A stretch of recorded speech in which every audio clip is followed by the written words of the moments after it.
आज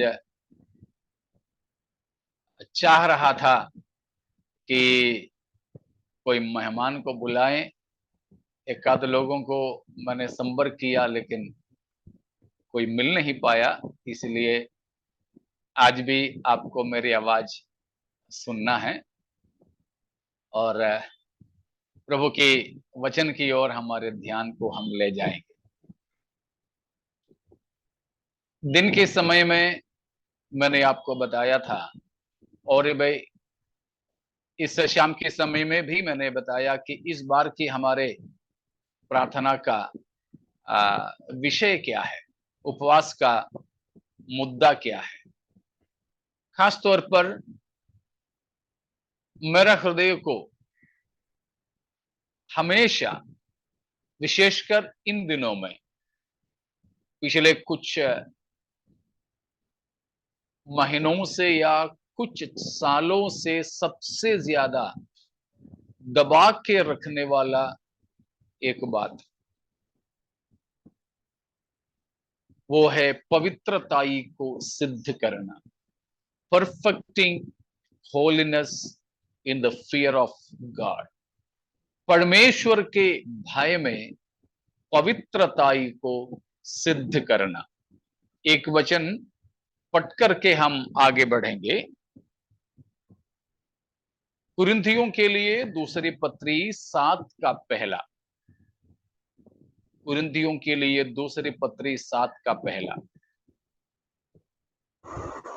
अतः हे प्रियो, जबकि ये प्रतिज्ञाएं हमें मिली है, तो आओ हम अपने आप को शरीर और आत्मा की सब मलिनता से शुद्ध करें और परमेश्वर का भय रखते हुए पवित्रता को सिद्ध करें। पवित्रता को सिद्ध करें। इस वचन का या इस आयत का व्याख्या के लिए मैं नहीं चाहता हूं।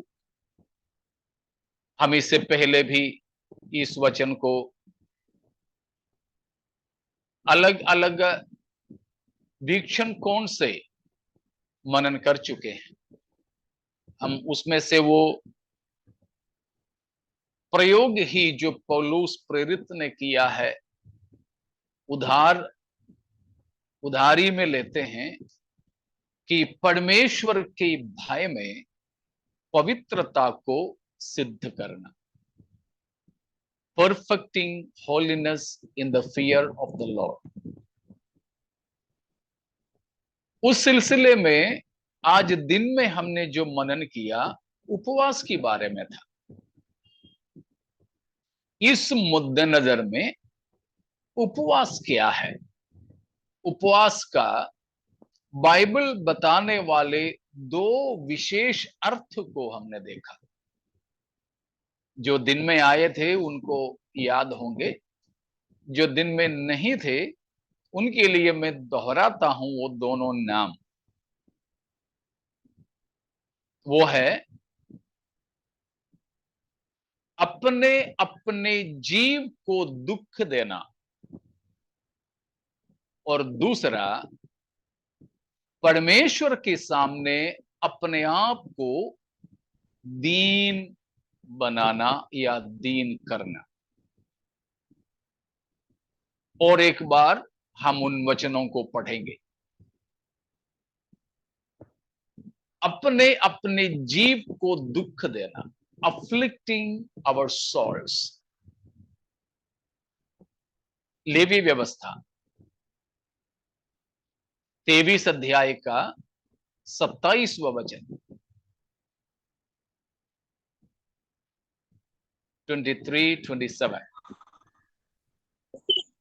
उसी 7वें महीने का 10वां दिन प्रायश्चित का दिन माना जाए, वह तुम्हारी पवित्र सभा का दिन होगा, और उसमें तुम अपने अपने जीव को दुख देना और यहोवा के लिए हव्य चढ़ाना। 29।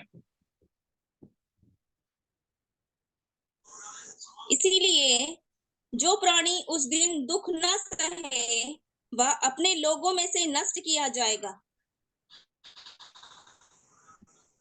बार बार 27 से लेकर 32 तक की पदों में, या वो शुरू होता है 26 से लेकर 26 टू लेविटिकस 23, 26 टू 32, इतने भागों में देखिए कितने बार परमेश्वर ने ये आदेश दिया है कि तुम अपने जीव को दुख देना, दुख देना।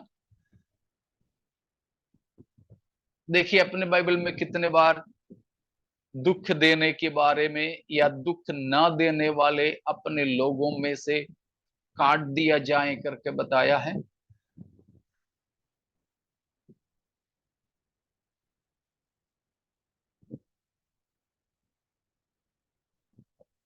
देखा है 2 बार।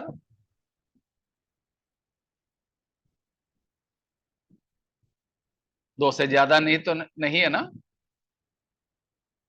जीव से 2 बार और दिन दिन दुख न सहे, दुख दुख शब्द 3 बार है और जीव 2 बार।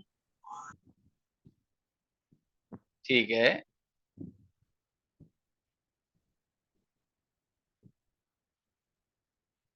तो बताया है कि it is speaking about the day of atonement, योम किपुर, 7वें महीने की 10 तारीख इस्राएल के लिए वार्षिक उपवास का दिन है। उसके बारे में कहा है कि you have to afflict your souls, you have to afflict your souls। उसमें उसमें दिया है fasting in penitence and humility, fasting in penitence and humility। तो यहां पर हम देखते हैं कि परमेश्वर की उपस्थिति में, उसका 32वां पद भी पढ़ लीजिएगा 32।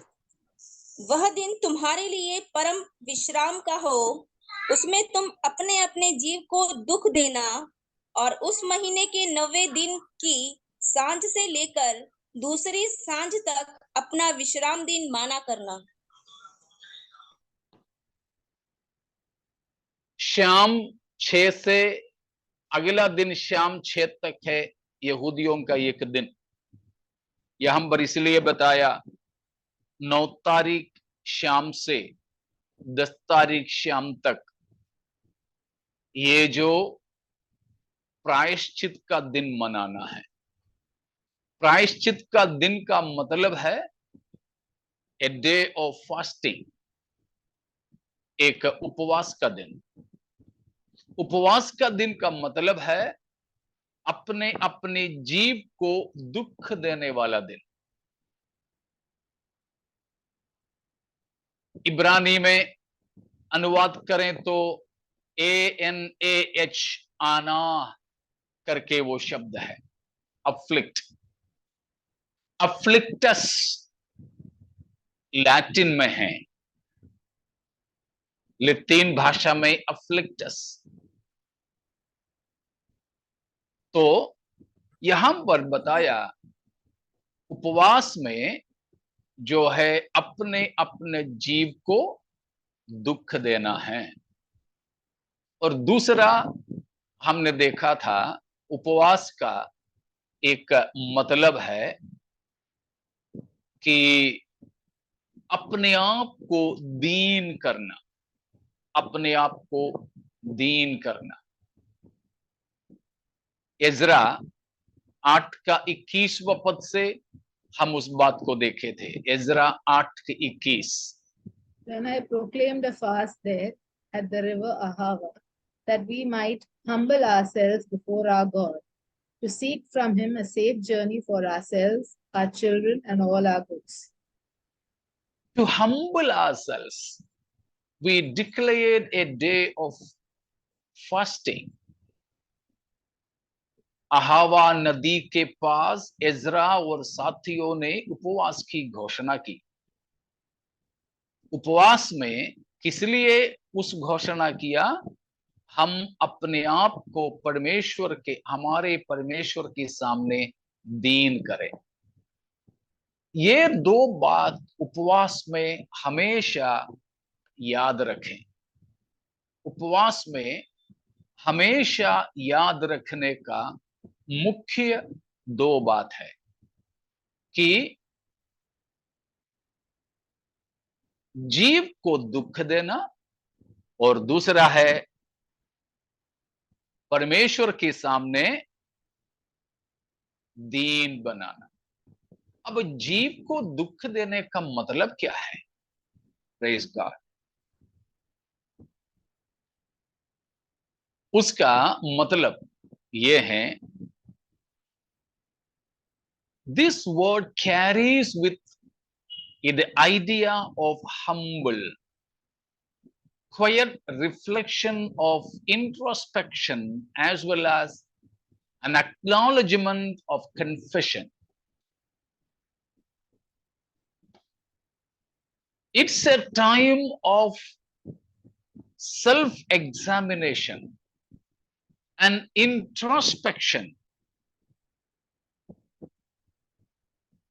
and consequently become humble before God and confessing our sins with bitter tears.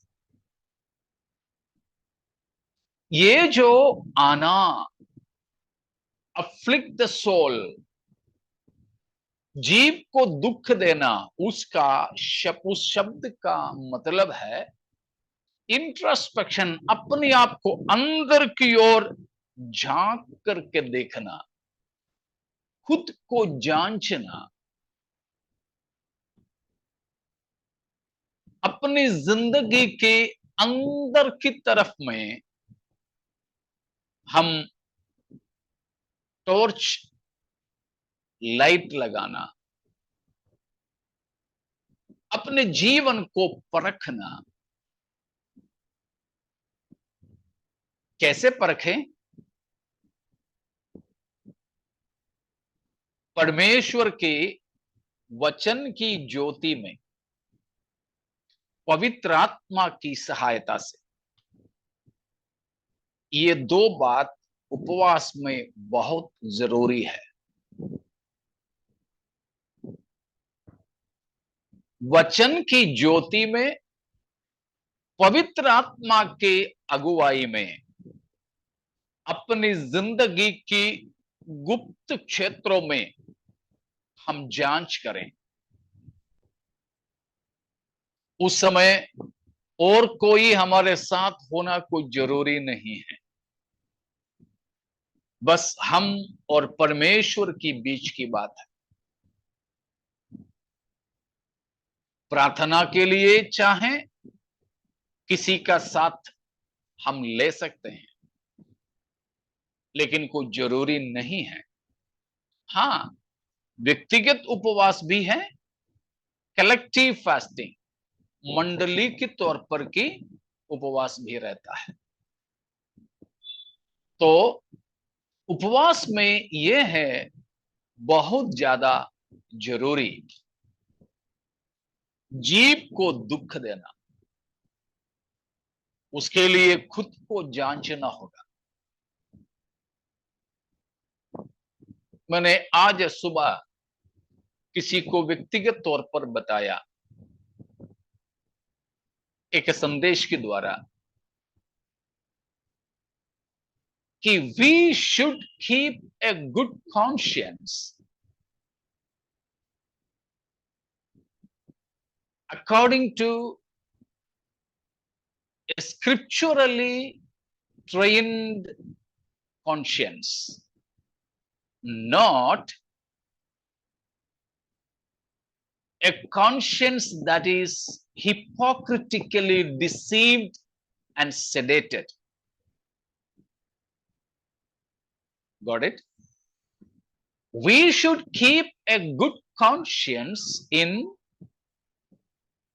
God's presence according to scripturally trained, equipped conscience, not a masked, sedated, deceived conscience by hypocrisy.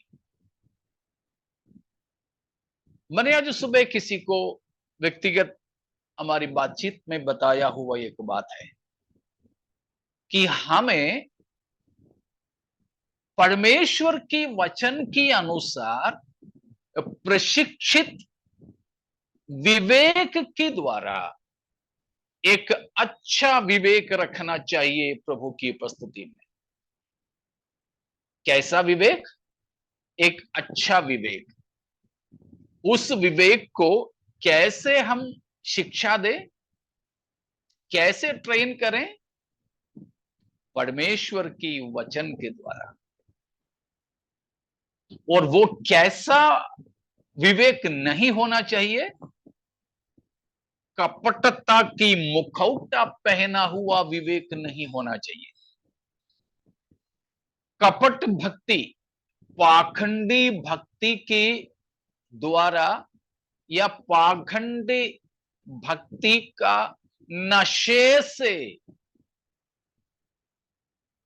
धोखे में पड़े विवेक में हमको नहीं रहना चाहिए। समझ में आ रहा आप लोगों को ना? हाँ अंकल।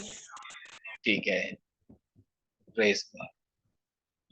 क्योंकि बहुत से ऐसे लोग हैं, उनको कभी अपनी गलती और अपने पाप दिखेगा नहीं। कारण क्या है? उन्होंने ऐसा मुखौटा पहने हैं, अपने विवेक को उन्होंने ऐसा धोखे में रखा है कि उनके विवेक के सामने सब कुछ ठीक दिखता है, सब कुछ ठीक दिखता है। मैंने अभी मेरे ससुर साहब का उंगली के बारे में बताया। पिछले लंबे अरसों से मेरे ससुर जी मधुमेह की शिकार है, डायबिटिक पेशेंट है।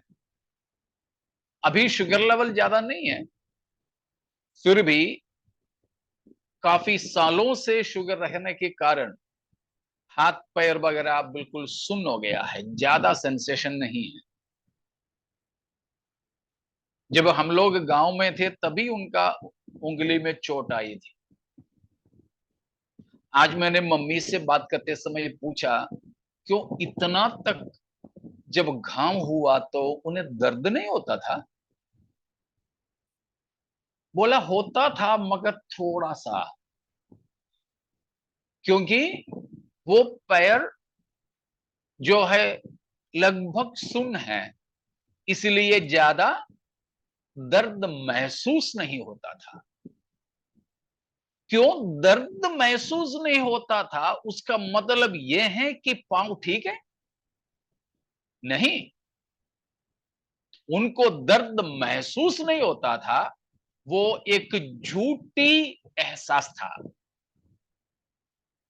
ए फॉल्स सेंसेशन और ए फॉल्स फीलिंग।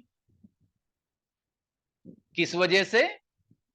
उनके पांव की ओर जाने वाली नसें काफी ब्लॉक हुआ है, इसीलिए खून बराबर पास नहीं होता। इसीलिए जो घाव हुआ है वहां को पूरा काला पड़ गया, डॉक्टर बोलता है। काला पड़ना का मतलब यह हुआ कि वहां ऑक्सीजन और खून बराबर नहीं पहुंचते, वो फीलिंग उन्हें नहीं हुआ, वो जो एहसास उन्हें हुआ वो एक गलत एहसास है। इसी तरह आत्मिक जीवन में भी होता है। शायद आप मेरे साथ हैं। कई सारे पाखंडी लोग ऐसे हैं जिनको बिल्कुल पाप का एहसास नहीं होता है, इसीलिए नहीं कि उनके जीवन में पाप नहीं हो, परंतु परमेश्वर के साथ की उनका रिश्ता बहुत ही ज्यादा बाधित है। फॉलोइंग में,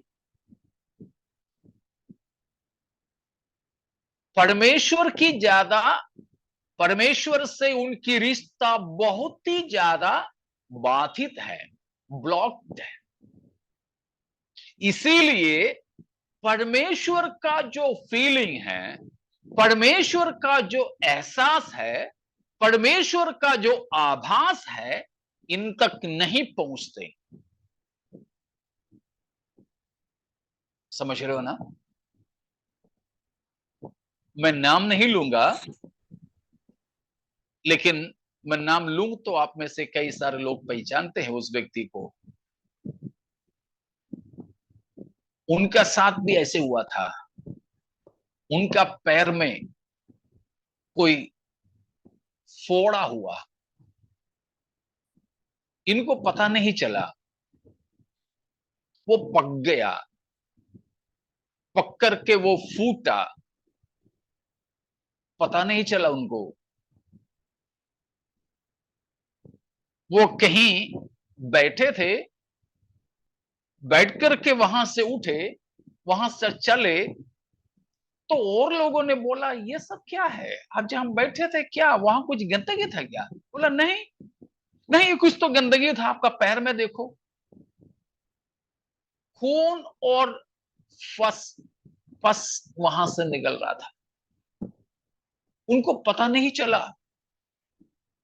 कारण उनका पांव और भी ज्यादा क्या हो गया, सुन पड़ गया। वहां जान नहीं पहुंच रहा है, प्राणवायु जान बनकर खून के द्वारा वहां नहीं पहुंच पाता है, उससे पहले कहीं ब्लॉक हो गया। मेरे प्यारो, मैं बड़ा भय के साथ इस बात आपके सामने रख रहा हूं। हमारे मसीही मंडलियों में,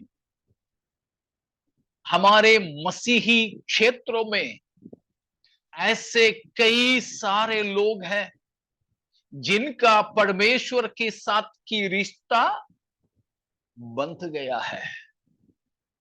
हमारे दिमाग के साथ, हमारे हृदय के साथ, हमारे शरीर के अंगों की रिश्ता अगर कहीं बंद पड़ा है, बाधित है, वहां पर क्या नहीं पहुंचेगा, खून और जीवन नहीं पहुंचेगा।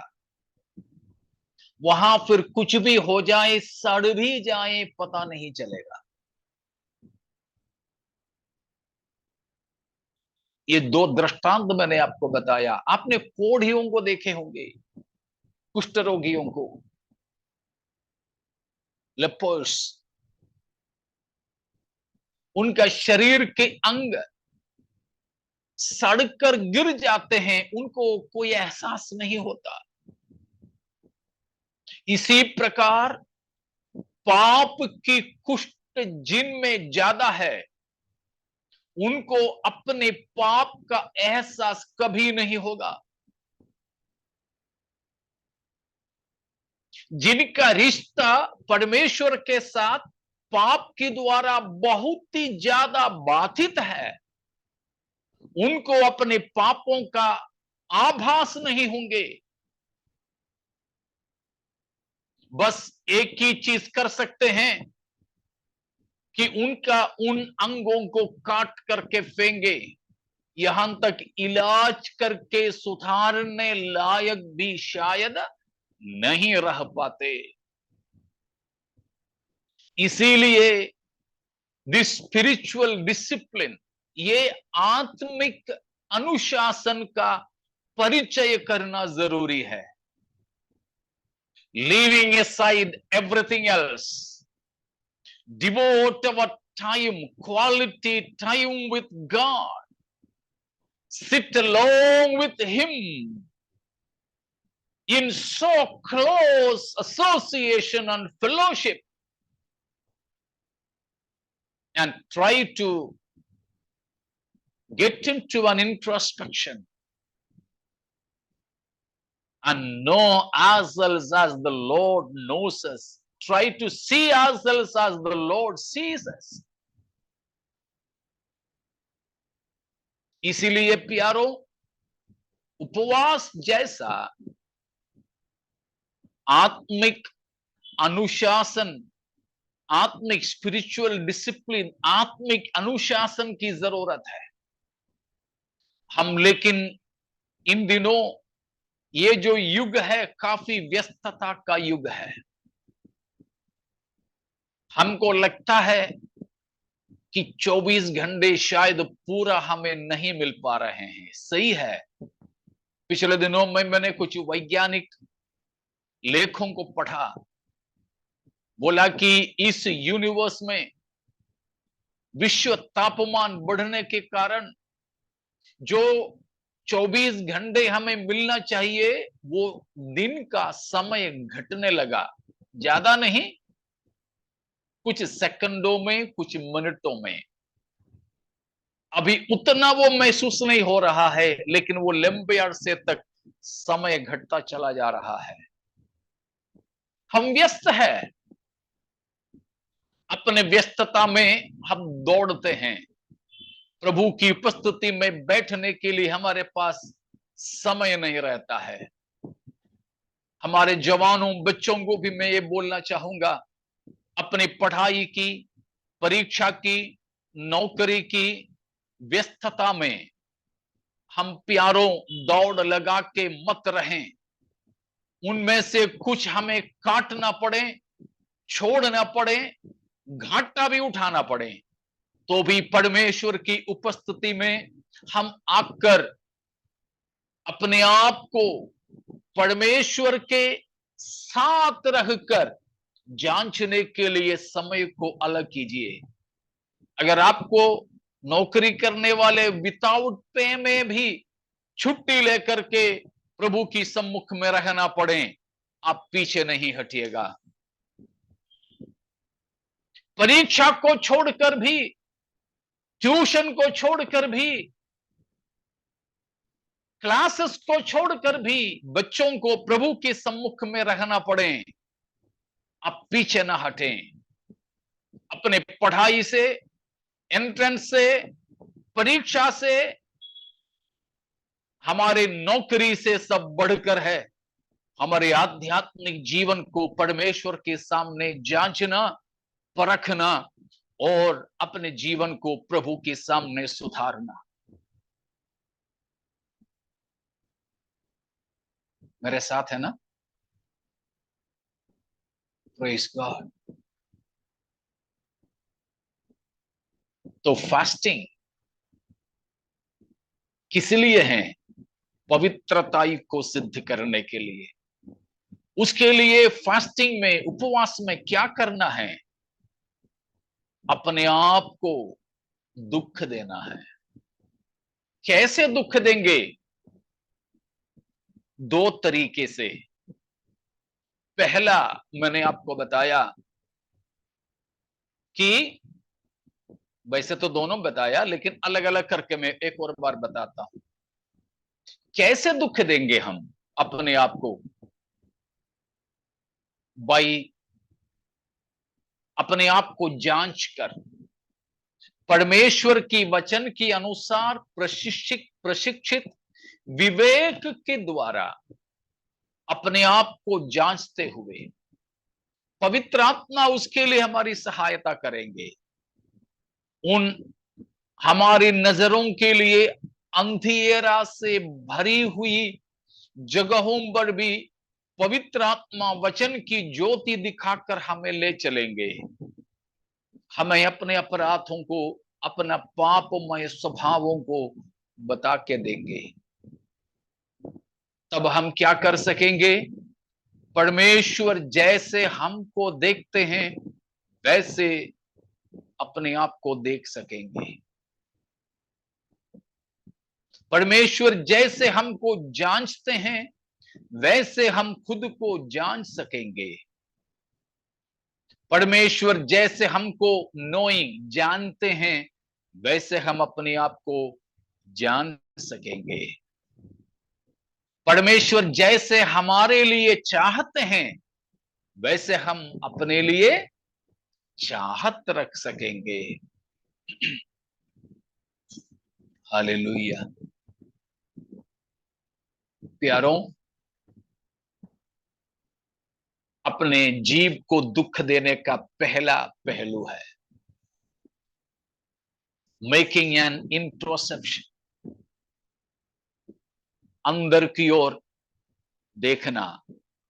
Praise God. खुद को जब देखेंगे, जानेंगे हमारी जिंदगी की कपटता, अपनी जिंदगी की अशुद्धता, तब हम नम्र और दीन बन जाएंगे। हम यूं ही रह सकेंगे तब? No, we will begin to confess. We will begin to confess our personal sins and sinfulness. Not only sins, but sinfulness. तब जब हम जानेंगे अपने आप को, तब हम यूं ही नहीं रह सकेंगे। हम प्रभु के सामने अपने पापों को मानने लगेंगे। हम अंगीकार करने लगेंगे अपने आप को। जब अपने पापों को मान लेंगे, कैसे मानेंगे? With bitter tears, tears of repentance. कैसे? मन फिराव की आंसू से, टूटे मन से हम अपने अपराधों को मानेंगे। हालेलुया।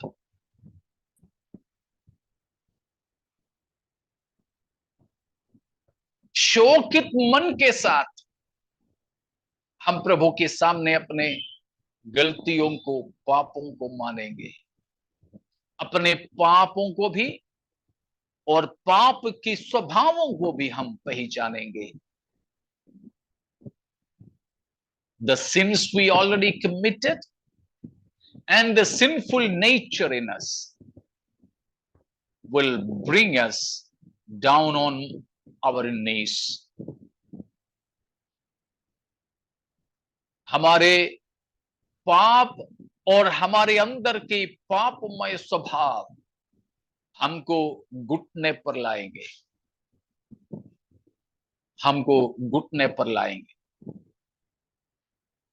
लेकिन मैं फिर से दोहराऊं, कई सारे ऐसे लोग हैं यूं बोलेंगे, हाँ मैं परफेक्ट नहीं हूं, मुझ में पाप है। केवल यूं बोलना ही नहीं, परंतु स्पेसिफिकली वे जानते हैं उनकी जिंदगी के पाप क्या क्या है। उन बातों के लिए वे रोएंगे, रोएंगे, गिरे पड़े रोते रहेंगे। प्रभु उन्हें क्षमा करेंगे और प्रभु उन्हें उन पापों के ऊपर विजय देंगे। वे हर्ष और उल्लास के साथ वहां से उठ सकेंगे। सो जीव को दुख देने का पहली बात, अपने आप को जांच कर, अपने पापों को जानकर उन पापों के लिए हम पश्चाताप के आंसू बहाना, पश्चाताप के आंसू बहाना। केवल इतना नहीं, look unto the Lord for forgiveness as well as cleansing, and moreover for power to overcome all those sinfulness. उन पापों की क्षमा के लिए, शुद्धिकरण के लिए तथा भविष्य में उन पापों के ऊपर जय पाने का सामर्थ के लिए प्रभु की ओर ताकना, प्रभु की ओर देखना। Praise God. केवल हमारे पापों के लिए रोने से नहीं, परंतु उस टूटे दिल को लेकर किसके पास आए हम? मसीह के पास, क्रूस के पास आए। बहुत से लोग हैं यहूदा की तरह रोते हैं, एसाव की तरह रोते हैं, फायदा नहीं। लेकिन पतरस की तरह, जक्कई की तरह, उड़ा पुत्र की तरह अपने पिता की ओर दौड़ करके आ जाए। हालेलुया। मुझे हमेशा बड़े हिम्मत देने वाली एक बात है, मैंने शायद पिछले दिनों में, शायद मैं कल है या कहीं बताया हुआ एक बात है, मुझे बहुत आनंद देने वाली, प्रभु की ओर मुझे दौड़ा देने वाली बात। दूसरा सामुएल 24 अध्याय, उसका 14वीं वचन। सेकंड सामुएल 24:14। दाऊद ने गाद से कहा, मैं बड़े संकट में हूँ, हम यहोवा के हाथ में पड़े, क्योंकि उसकी दया बड़ी है, परंतु मनुष्य के हाथ में मैं ना पड़ूंगा। हालेलुया। हम चाहे कितने भी बड़े अपराधी क्यों न हो, हमें बस दौड़ कर पहुंचने के लिए केवल एक ही जगह है। कितने भी पाप में हम गिरे हो, कितने भी अपराध हम में पाए जाते हो, लेकिन हमें दौड़कर पहुंचने के लिए बस एक ही जगह है, वो हमारे परमेश्वर की उपस्थिति है, हमारे प्रभु की क्रूस है, हमारे प्रभु की बहने वाला चश्मा है। हालेलुया।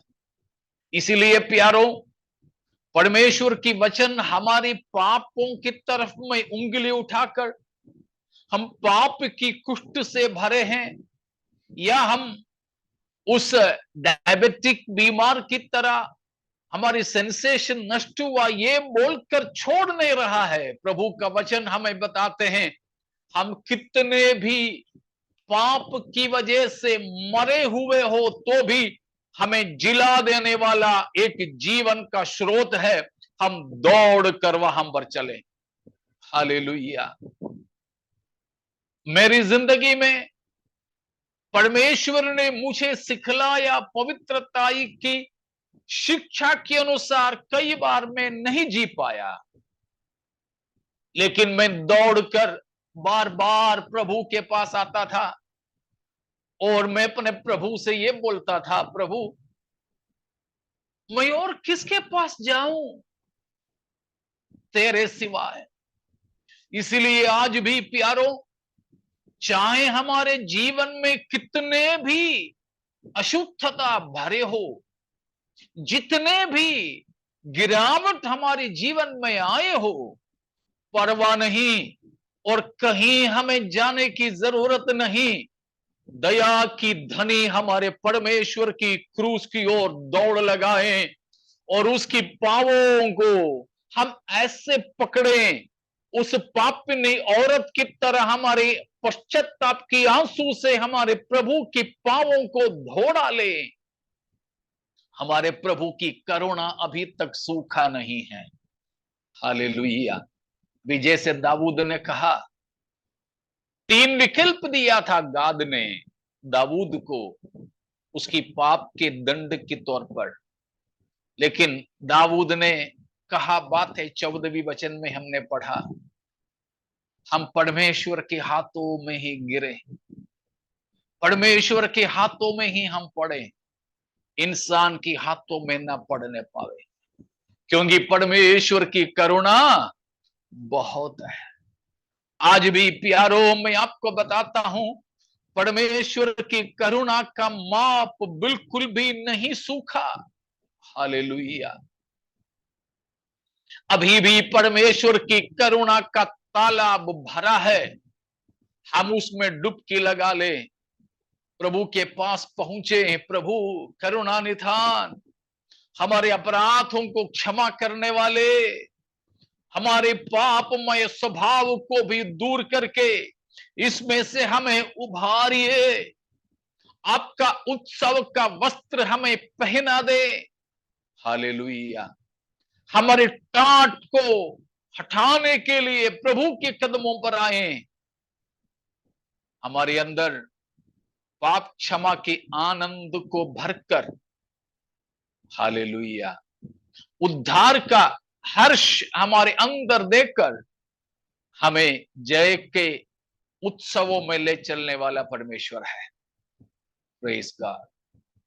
तो हमें और कहीं नहीं जाना, केवल क्रूस के पास आना। इसीलिए अपना जीव को दुख दें, तो उसका मतलब है अपने पापों को जांच कर जाने, पश्चाताप करके आंसू के साथ प्रभु के पास आए। प्रभु हम पर दया करेंगे, हमारे पाप क्षमा होंगे, पापमय स्वभाव पर जय प्राप्त कर सकेंगे। जीव को दुख देने का दूसरा पहलू, the second side of afflicting our souls, it is simply refraining ourselves from the things we love and the things we want. Abstaining from the things we love to have and things we want to have, even need to have. दुख देने का, जीव को दुख देने का दूसरा पहलू है हमारे पसंद की चीजों से और हमारी जरूरत की चीजों से परे रहें, परहेज रखें।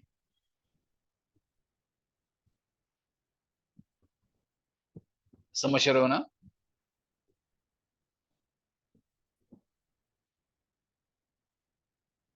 मेरे पापा या मेरी मम्मी गुजर गए, उनका दुख में मैं हूं, तो मैं न्यूज़पेपर नहीं पढ़ पाऊंगा। तब मुझे कोई कॉल करें तो शायद उठा नहीं पाऊंगा, अटेंड नहीं कर पाऊंगा। शायद कोई स्वादिष्ट पसंद का विशेष खाना तैयार करके रखा, तब है मेरे पापा मम्मी गुजर गए उस खबर मिलता है, तो बड़ा पसंद करके बनाकर रखा हुआ भोजन मैं नहीं कर पाऊंगा। बहुत थका हुआ था, थोड़ा आराम करूं करके मैं तैयारी कर रहा था बिस्तर का, तब पता चला मेरे प्रियजन का देहांत हुआ है। तो मैं सो पाऊंगा? नहीं। उसका मतलब है जीव को दुख देने का दूसरा पहलू क्या है? abstaining from, refraining from the things we love to have. जिन चीजों को हम पसंद करते हैं और जो चीजें हमें चाहिए, उन चीजों से दूर रहना। खाना हमको जरूरी है, लेकिन जीव को दुख दें तो हम खाने से दूर रहेंगे। हमें सोना चाहिए, नींद चाहिए, मगर जीव को जब दुख दें तो हम बिस्तर पर आराम का नींद नहीं फरमा सकेंगे। मित्रताएं, मित्र हमको चाहिए, मगर हम नहीं कर पाएंगे। यारों, हम दुखी होकर परमेश्वर की उपस्थिति में जब आएंगे तो हम इस संसार के मजा नहीं ले सकेंगे। शारीरिक सुख विलास में हम जी नहीं पाएंगे। उनमें से कई सारी चीजें हम अपने आप से मना करेंगे। Praise God. प्यारों, कई बार हम एक टाइम की खाना भी छोड़ने के लिए तैयार नहीं होते। मैं चाहूंगा हमारे बच्चों, जवानों से भी हम उपवास रखना सिखाएं, उनको बता के दें। आज हमारे पास सभी चीजों की वृद्धि है, बहुतायता है, लेकिन हमारे आत्मिक जीवन को परमेश्वर के इच्छानुसार बनाने की वास्ते हम सांसारिक कई आनंदमय अनुभवों से दूर रहे। Praise God. जैसे पौलुस कहता है, मैं सब कुछ कर सकता हूं, मुझे आजादी है, मगर सब कुछ मेरा लाभ का नहीं है। जो हमारे लाभ की चीज नहीं है, ये लाभ आध्यात्मिक तौर पर है, शारीरिक तौर पर की बात नहीं। जो मेरे लिए आत्मिक लाभ लाने वाली बातें नहीं, वो मैं ना करूं, वो मैं कर सकता हूं तो भी मैं उससे दूर रहूं। Praise God. वो भी परमेश्वर के प्रति ऐसे कई चीजों से हमें अलग रहना है।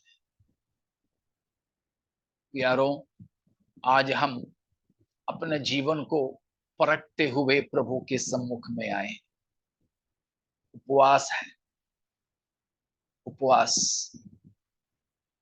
फास्टिंग, अपने जीव को दुख देना और अपने आप को परमेश्वर के सामने क्या करना, दीन बनाना, मान लेना, प्रभु मैं इन इन क्षेत्रों में गिर गया, आपको दुख पहुंचाया।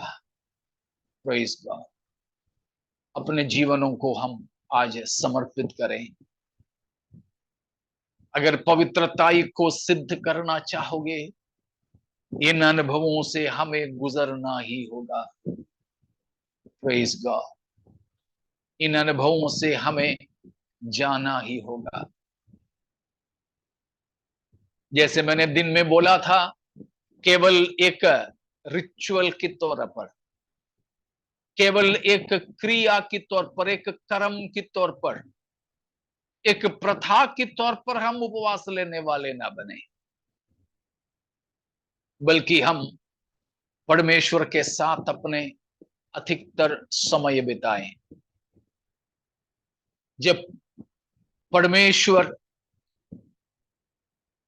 हमारे साथ ऐसा बर्ताव करेंगे ना, हमें और किसी चीजों की ओर मन नहीं लगेगा, अन्य किसी भी बातों पर हमारे दिल नहीं लगेगा।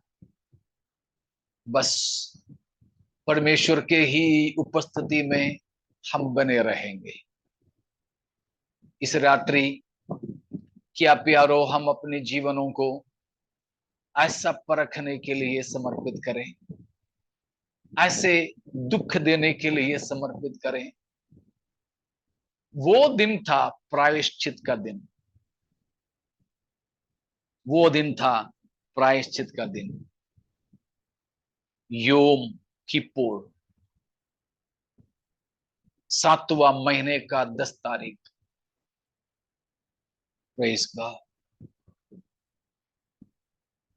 ऐसा दुख देने की स्थिति है हमारे जीवन में?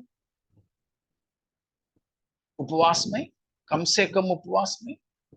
उसके लिए महीने की आखिरी 3 दिन का इंतजार ना करें। महीने का पहला शुक्रवार शनिवार की इंतजार ना करें। उसके लिए दूसरा शनिवार या चौथा शनिवार की छुट्टी के दिनों का इंतजार ना करें। Praise God. प्यारों, आप में से, हम में से उन लोगों के लिए मैं प्रभु का धन्यवाद करूंगा जो अपने पापों के लिए सेंसिटिव है, अपने अपराधों के लिए जो लोग सेंसिटिव है, जो अपनी जिंदगी की छोटे से छोटे पाप को भी महसूस करते हैं, एहसास करते हैं, उनके लिए मैं प्रभु का धन्यवाद करूंगा।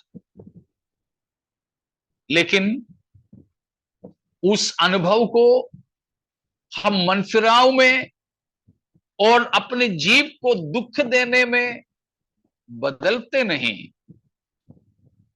तो हमारा सेंसिटिविटी, हमारे जो एहसास करने का क्षमता नष्ट होता जाएगा, नष्ट होता जाएगा। जो वो नष्ट होता जाए, वो फिर वो कुष्ठ वाली बात में और उंगली, पैर, शरीर का अंग काटने की अवस्था में पहुंच जाते हैं। वो हम में से किसी को भी नहीं होने पाए। Praise God.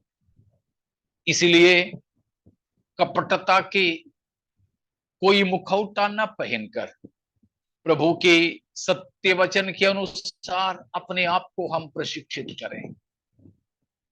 फिर से हम प्रभु से प्रार्थना करें, प्रभु अपना वचन का प्रकाश मेरे अंदर डाल दे, ताकि मैं अपने आप को जांच कर आपकी उपस्थिति में आऊं, अपने आप को मैं शुद्ध कर सकूं। एक पवित्रीकरण के लिए प्रभु के पास हम आए। हालेलुया। अपने आप को जरा परख करके देखें। प्रभु अपने आत्मा मुझे दे, ताकि मैं अपने अशुद्धताओं को देख सकूं। अनुग्रह दें कि मैं उनके लिए टूटा मन लेकर आपके पास आ सकूं। आज भी कलवरी से हमारे लिए मसीह के लहू हमें धोने के लिए बहता है। उस क्रूस से हम दूर ना हो, क्रूस के पास आए। चाहे हमारे पाप कितना भी लाल रंग के हो, यीशु के लहू में वो श्वेत बन जाएंगे। पवित्रताई को सिद्ध करने के लिए आइए अपने जीवनों को हम समर्पित करके प्रभु से प्रार्थना करें।